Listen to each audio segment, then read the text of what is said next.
하나님의 말씀은 누가복음 19장 28절에서 44절의 말씀입니다.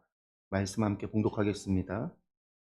예수께서 이 말씀을 하시고 예루살렘을 향하여 앞서서 가시더라. 감람원이라 불리는 산 쪽에 있는 벳바게와 베다니에 가까이 가셨을 때에 제자 중 둘을 보내시며 이르시되 너희는 맞은편 마을로 가라. 그리로 들어가면 아직 아무도 타보지 않은 나귀 새끼가 매어 있는 것을 보리니 풀어 끌고 오라. 만일 누가 너희에게 어찌하여 푸느냐 묻거든 말하기를 주가 쓰겠다 하라 하시매 보내심을 받은 자들이 가서 그 말씀하신 대로 만난지라. 나귀 새끼를 풀 때에 그 인자들이 이르되 어찌하여 나귀 새끼를 푸느냐 대답하되 주께서 쓰시겠다 하고 그것을 예수께로 끌고 와서 자기들의 겉옷을 나귀 새끼 위에 걸쳐놓고 예수를 태우니 가실 때에 그들이 자기의 겉옷을 길에 펴더라. 이미 감난산 내리막길에 가까이 오심에 제자의 온 무리가 자기들이 본 바 모든 능한 일로 인하여 기뻐하며 큰 소리로 하나님을 찬양하여 이르되 찬송하리로다. 주의 이름으로 오시는 왕이요 하늘에는 평화요 가장 높은 곳에는 영광이로다 하니 무리 중 어떤 바리새인들이 말하되 선생이여 당신의 제자들을 책망하소서 하거늘 대답하여 이르시되 내가 너희에게 말하노니 만일 이 사람들이 침묵하면 돌들이 소리 지르리라 하시니라. 가까이 오사 성을 보시고 우시며 이르시되 너도 오늘 평화에 관한 일을 알았더라면 좋을 뻔하였거니와 지금 내 눈에 숨겨졌도다. 날이 이를지라 내 원수들이 토둔을 쌓고 너를 둘러 사면으로 가두고 또 너와 및 그 가운데 있는 내 자식들을 땅에 메어치며 돌 하나도 돌 위에 남기지 아니하리니 이는 내가 보살핌 받는 날을 알지 못함을 이남이니라 하시니라. 아멘.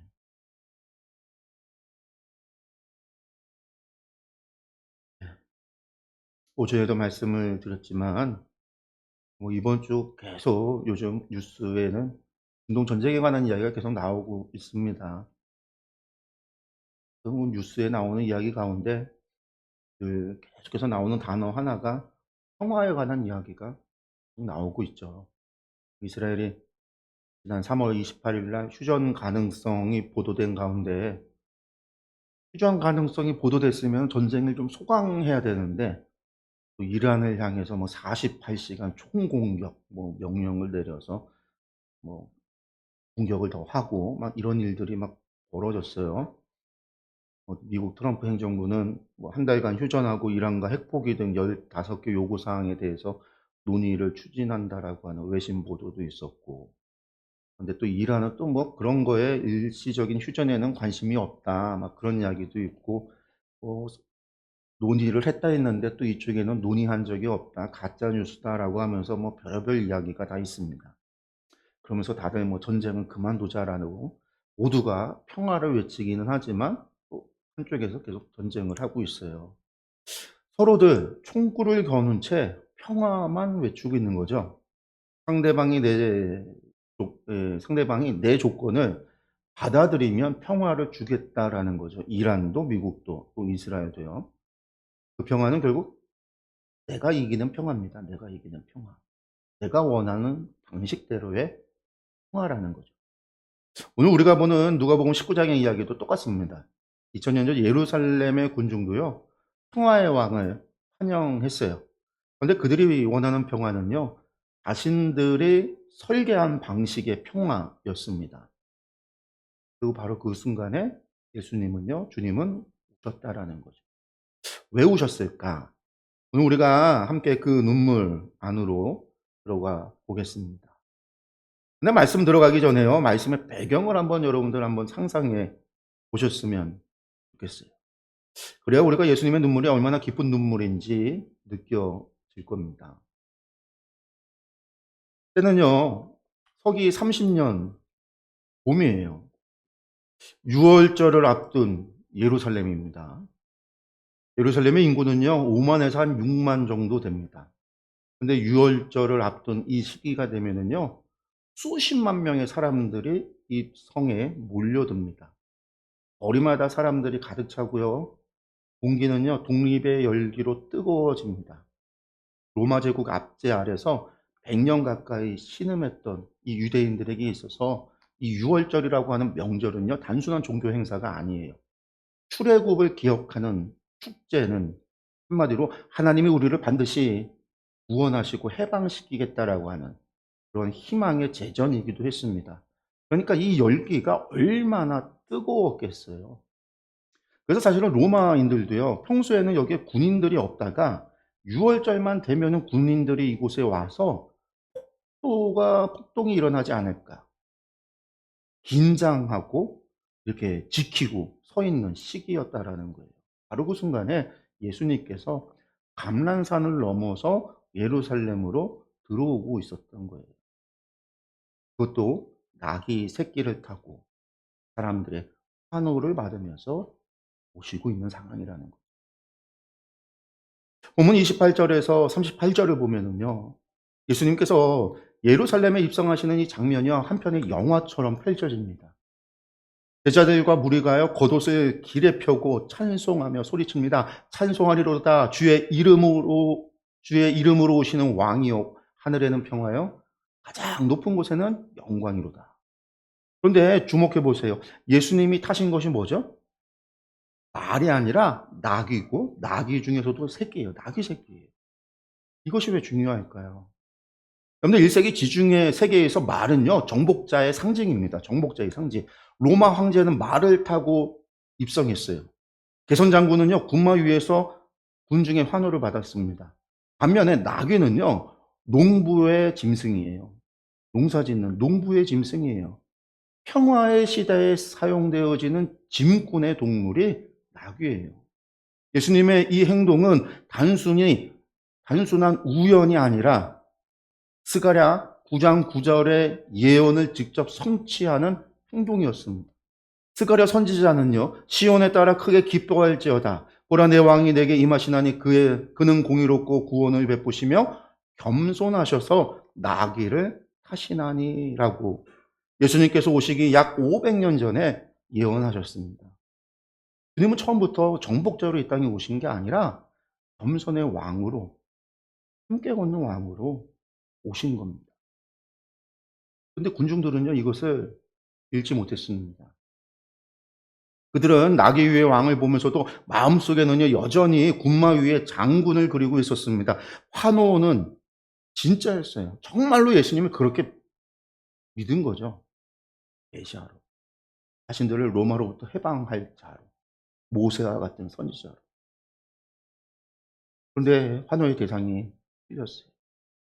그들이 환영한 건 예수님이 아니라 자신들이 원하는 메시아의 이미지였어요. 자신들이 상상하고 자신들이 그려놓고 자신들이 만들어 놓은 이상이었다라는 거죠. 여기서 우리가 놓치지 말아야 될 중요한 하나의 원리가 나와요. 우리는 종종 하나님을요, 내가 원하는 방식으로 규정하려고 합니다. 성도 여러분, 이러한 생각, 이런 기도 해본 적 없나요?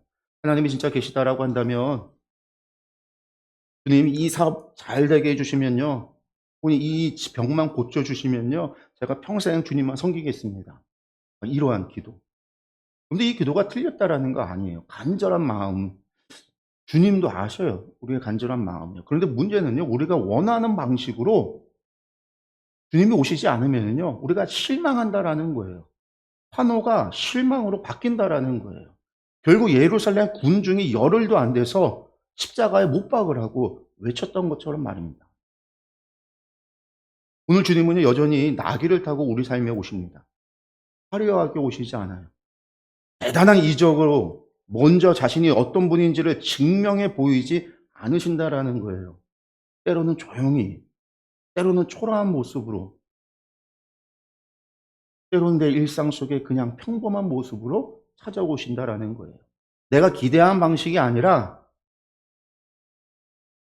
내가 전혀 생각하지 못했던, 내가 익숙해져 그냥 스쳐 지나갔던 그 모습으로 주님 오신다라는 거예요.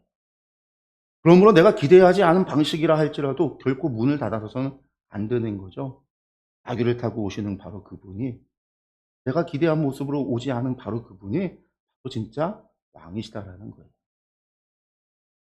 그런데 41절에서 그 예수님께서요, 감난산을 넘으면서 예루살렘을 가까이 오사 그 성을 보자 그 성을 보면서 우셔요. 눈물을 흘리십니다. 헬라어 원문을 보면은요, 이 우셨다라는 게 에클라우센이라고 하는데 이것이 소리내어 통곡하셨다라는 말이에요. 그냥 눈물 한 방울 흘렸다라는 얘기가 아니라. 요한복음 11장에서 나사로의 무덤 앞에서 흘리셨던 눈물과 같은 단어예요. 통곡하셨다. 주님이 성을 내려다보면서 소리내어 우셨다라는 거예요. 무엇 때문에? 42절의 말씀을 한번 보겠습니다. 이르시되 너도 오늘 평화에 관한 일을 알았더라면 좋을 뻔하였거니와 지금 내 눈에 숨겨졌도다. 그리고 나서 44절에서 그 이유를 밝히십니다. 44절 후반절입니다. 이는 내가 보살핌 받는 날을 알지 못함을 이남이니라 하시니라. 보살핌 받는 날이라는 표현에서 보살핌에 해당하는 헬라어가 에피스코페라는 말이에요. 에피스코페. 이 단어는 단순한 방문이 아니라 하나님이 친히 자기 백성을 찾아오셔서 함께 거하시는 아주 결정적인 순간을 의미하는 말입니다. 구약에서 하나님이 이스라엘을 돌아보신다라고 할 때 그때 사용됐던 표현이에요. 다시 말해서 지금 이 순간이 바로 그날이다라는 뜻이에요. 아주 중요한 순간이다라는 뜻이에요.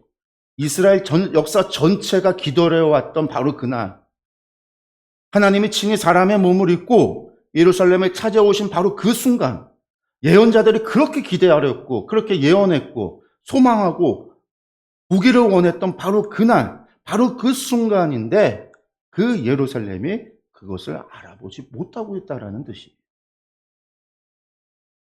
당시 예루살렘의 성전은요, 헤롯 대왕이 40여 년에 걸쳐서 증축을 하고 있었던 상황이었습니다.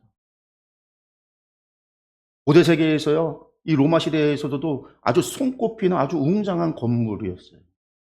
흰 대리석이 햇빛에 빛났고 황금 장식으로 눈부셨어요. 그런데 그 화려한 성전의 주인이신 하나님이 사람의 몸을 입고 오셨어요. 성문 앞에 나귀를 타고 오셨는데 아무도 알아보지 못했다라는 거예요.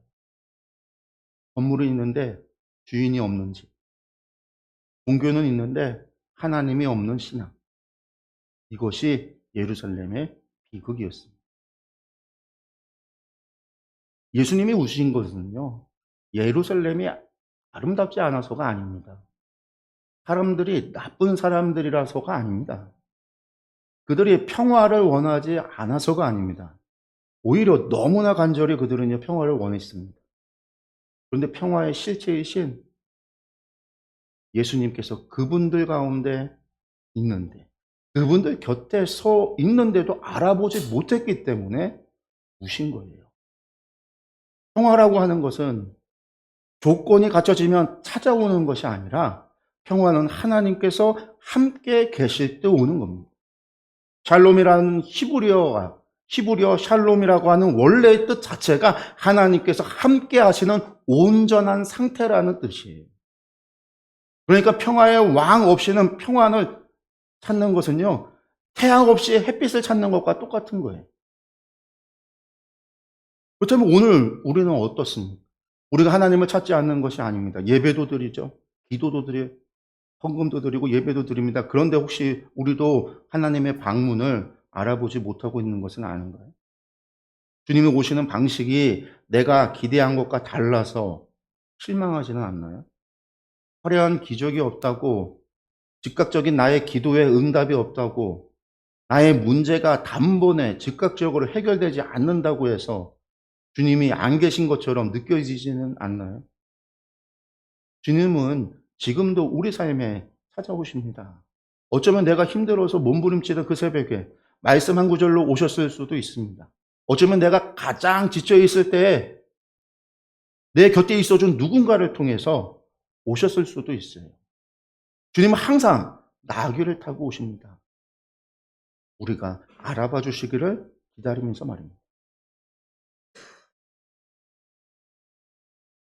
마지막 43절과 44절 전반절을 보면요, 이 말씀을 보면 무서운 말씀이에요. 말씀 볼까요? 날이 이를지라 내 원수들이 토둔을 쌓고 너를 둘러 사면으로 거두고 또 너와 및 그 가운데 있는 내 자식들을 땅에 메어치며 돌 하나도 돌 위에 남기지 아니하리니. 그 예루살렘을 바라보면서 통곡하셨던 예수님께서요, 예언의 말씀을 하세요. 이건 예언의 말씀입니다. 실제로 서기 70년에 로마 장군 티투스가 예루살렘을 포위해서 성전을 완전히 불태우고 파괴합니다. 유대인들이 그때에 사방으로 흩어집니다. 그런데 여기서 우리가 놓치면 안 되는 것이 있어요. 이 예언은요, 하나님의 냉혹한 심판 선언이 아니에요. 이 예언을 선포하시는 지금 주님이 지금 뭘 하고 계시냐면 지금 울고 계시다라는 사실이에요. 우리가 이것을 놓쳐서는 안 돼요. 심판을 선포하면서 울고 계십니다. 이것이 무엇을 의미하죠? 하나님께서 멀리서 냉정하게 판결하시는 그런 분이 아니라는 거예요. 이 성이 무너지는 것이 주님께서도 너무나 마음 아프다라는 거예요. 그걸 하나님이 원하시는 게 아닌데 사람들이 잘못된 길로 가서 결국은 그런 일이 벌어지는 것으로 말미암아 하나님도 너무나 가슴 아파한다라는 거예요. 함께 살고 싶었다. 내 안에 들어와 거하고 싶었다. 그런데 네가 문을 열어주지 않았다라는 것. 주님의 눈물에는 그 안타까움이 담겨 있는 겁니다. 이것이 바로 동거의 눈물이에요. 함께 살고 싶어서 찾아오셨는데 문전박대 당하신 하나님의 눈물입니다. 성경 전체를 관통하는 하나님의 열망이 무엇인지 아십니까? 그래서 하나가 아닌 여럿을 창조하신 하나님의 근본적인 열망, 곧 함께라고 하는 거예요. 함께. 창세기로부터 계시록까지 하나님의 열망이 담겨 있는데 그게 뭐냐? 함께라는 거예요. 에덴 동산에서 저녁마다 사람들과 함께 거니셨던 하나님, 광야에서 성막을 통해 이스라엘 진영 가운데 함께 하셨던 하나님, 솔로몬의 성전에 영광으로 임하여 이스라엘 백성들과 함께 하셨던 하나님, 그리고 마침내 임마누엘, 하나님이 우리와 함께 하신다라는 것. 사람의 몸으로 입고 오신 하나님, 우리가 함께하길 원하시는 하나님이시에요. 요한계시록의 마지막 장면도 같습니다. 보라, 하나님의 장막이 사람들과 함께 있음에 하나님이 그들과 함께 계시리니. 성경은요, 처음부터 끝까지 하나님과 인간이 함께 사는 이야기입니다. 그 열망의 절정이 예수님께서 나귀를 타고 예루살렘에 오신 사건이에요. 내가 직접 간다. 내가 내 안에 들어가겠다. 그런데 문이 닫혀 있다는 거죠. 실제 성문이 닫혀 있다는 게 아니라 아무도 깨닫지 못하고 그 예수님의 뜻을, 마음을 알아보지 못했다라는 거예요. 그래서 오셨습니다. 여러분, 지금 이 순간 주님은요, 우리 각자의 문 앞에 서 계십니다. 요한계시록 3장 20절에 여러분들 잘 아시는 말씀이에요. 볼지어다 내가 문 앞에 서서 두드리려오니 누구든지 내 음성을 듣고 문을 열면 내가 그에게로 들어가 그와 더불어 먹고 그는 나와 더불어 먹으리라. 여기서 더불어 먹는다. 이것이 무엇입니까? 여러분들 1세기 지중해 문화에서요, 함께 식사한다라는 거 제가 여러 번 이야기했던 거예요. 단순히 밥을 먹는다라는 뜻이 아니에요. 그것은요, 그 사람과 같은 삶의 자리를 공유하겠다라는 선언이에요. 주님은 우리와 함께 드시겠다, 함께 살겠다, 함께 하겠다라고 말씀하고 계신 거예요. 그러려면 문을 열어야 합니다. 문은 안에서 열어야 합니다. 주님은 억지로 들어오지 않습니다. 기다리십니다. 두드리시며 기다리십니다. 성도 여러분, 오늘 내 마음에 어느 방이 아직 잠겨 있습니까? 내 자존심의 방? 내 상처의 방? 내 걱정과 염려의 방? 내 욕망의 방? 여러분들 그 방의 문도 예수님께 열어드리십시오.